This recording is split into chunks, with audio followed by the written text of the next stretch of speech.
একজন লোক একা একা বসে ধ্যান করতেছিল। দূর থেকে একটি লোক তাকে দেখে এবং তার কাছে এসে তাকে অনেক আজে বাজে কথা বলতে লাগে। দরবেশ বাবা তাকে কিছুই বলে না, সে ধ্যান করতেই লাগে।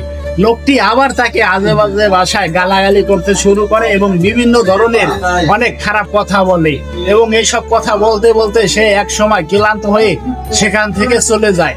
দূর থেকে আরেকটি লোক এই সব কাহিনী দেখে দরবেশ বাবার কাছে আসে এবং বলে যে ওই লোকটি যে আপনাকে এত সময় অনেক খারাপ কথা বললো, কিন্তু আপনি তো তাকে কিছুই বললেন না। তখন দরবেশ বাবা বলে যে দেখো, তোমাকে যদি কেউ গিফট দেয়, উপহার দেয়, তুমি যদি তখন সেটি না নাও, তখন সেই উপহারটি কি হবে? লোকটি বললো যে উপহারটি যে দেবে তার কাছেই থেকে যাবে।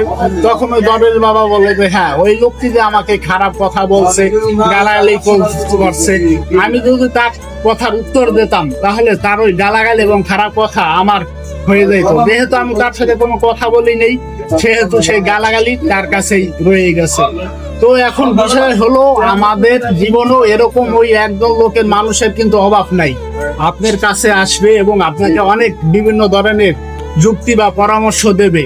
অবশ্য সঠিক পরামর্শ, ভালো পরামর্শ কেউ দেয় না, খারাপ পরামর্শ দেওয়ার মানুষই বেশি। এখন ভাই, জীবন হলো আপনার, কোনটি আপনি গ্রহণ করবেন, কোনটি আপনার জন্য ভালো হবে, একবার না, একবারের জায়গায় 10 বার ভাববেন, তারপরে সিদ্ধান্ত নেবেন। কারণ জীবন কিন্তু একটাই। ওই লোকটির একটা ভুল সিদ্ধান্তে, ভুল পরামর্শে আপনার জীবনের কিন্তু অনেক বড় ধরনের একটি ক্ষতি হয়ে যেতে পারে।